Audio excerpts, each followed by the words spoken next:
Hi, my dear students. Today we are going to learn the chapter Force and Laws of Motion. The term force is familiar to you, and the three important laws of motion are contributed by the famous scientist Sir Isaac Newton.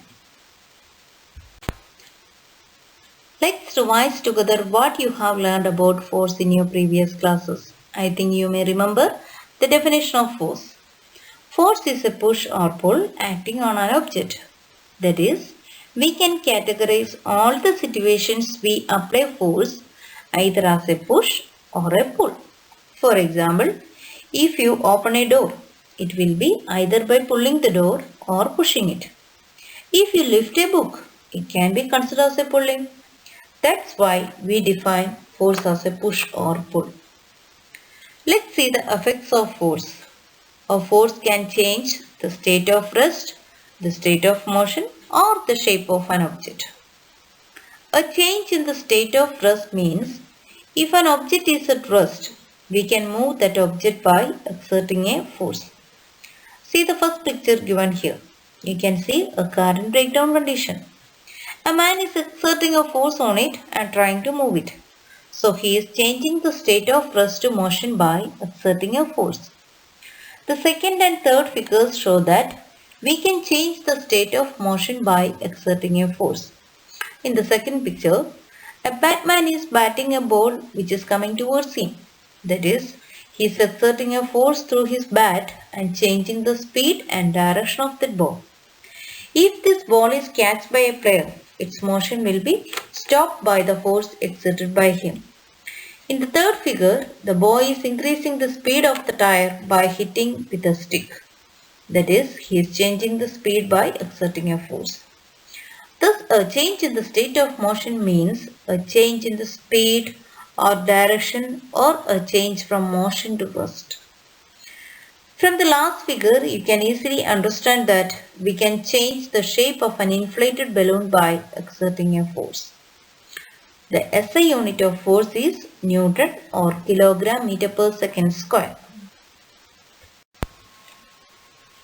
Balanced and unbalanced forces. When the resultant of all the forces acting on a body is zero, then these forces are called balanced forces. In tug of war, the rope does not move any direction if the two teams pull the rope with equal effort. In this case, the forces are equal and opposite and so get balanced.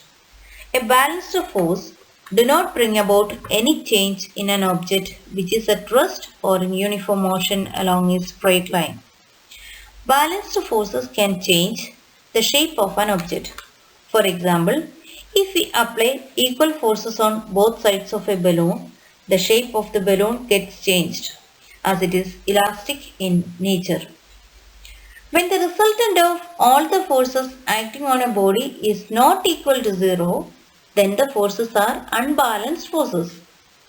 The body moves in the direction of the larger force. For example, the team which applies more force in the game of tug of war wins the game and the rope will move towards their direction.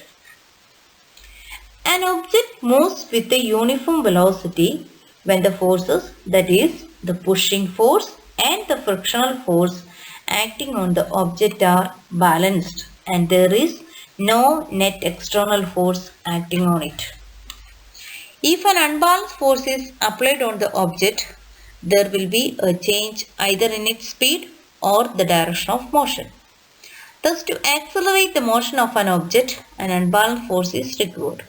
However, if this force is removed completely, the object would continue to move with the velocity it has acquired till then.